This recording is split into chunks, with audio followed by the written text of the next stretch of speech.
Where they came from exactly is a mystery still lost in time. They were known for practicing an ancient healing science founded in the use of powerful natural medicines derived from sacred plants.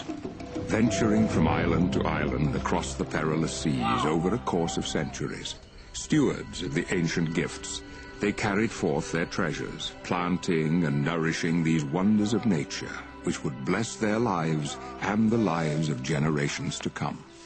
Fenua, te fenua.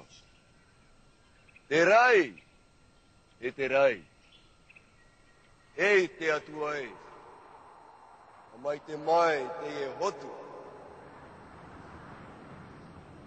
Most prized and revered among the sacred plants received from the ancients was a peculiar fruit-bearing tree referred to as noni.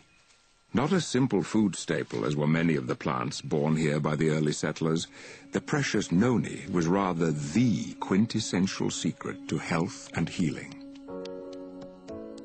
Honored traditions stemming from before recorded time held that noni could relieve suffering and restore a man from weakness and pain.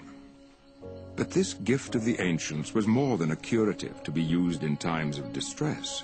Noni, it was also held, could increase any man's longevity through inciting vitality and by reconciling his body to a state of perfect health. Indeed, the lives and culture of the early Polynesian people were profoundly blessed by the mystical noni. Their destinies were intricately intertwined. Together, they had been swept away to this remote island paradise from which all Polynesia would spring. Here, nurtured by pristine bounty, they had thrived. And yet to the rest of the world, these people and their sacred noni were otherwise forgotten or unknown. But such would not last forever. Centuries later, Ralph M. Heineke would receive his doctorate in biochemistry from the University of Minnesota. Upon this accomplishment, his first desire was to escape the cold Minnesota winters, and so he took a job with the Dole Pineapple Company in Hawaii.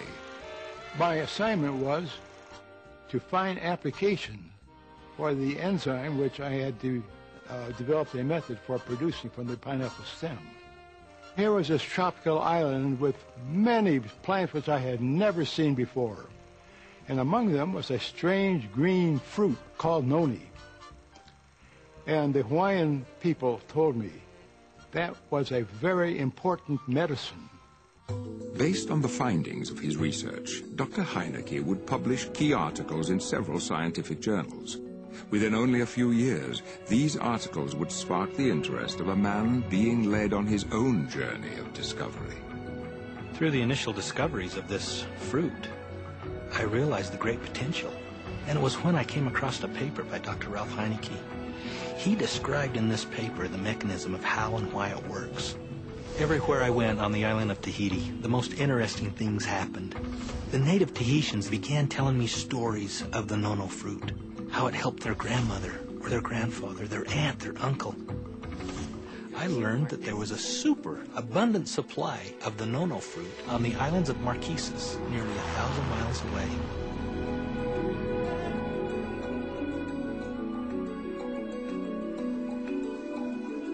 It was a stunning sight.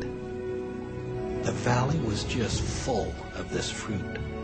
Immediately, I knew that we had all the fruit we needed.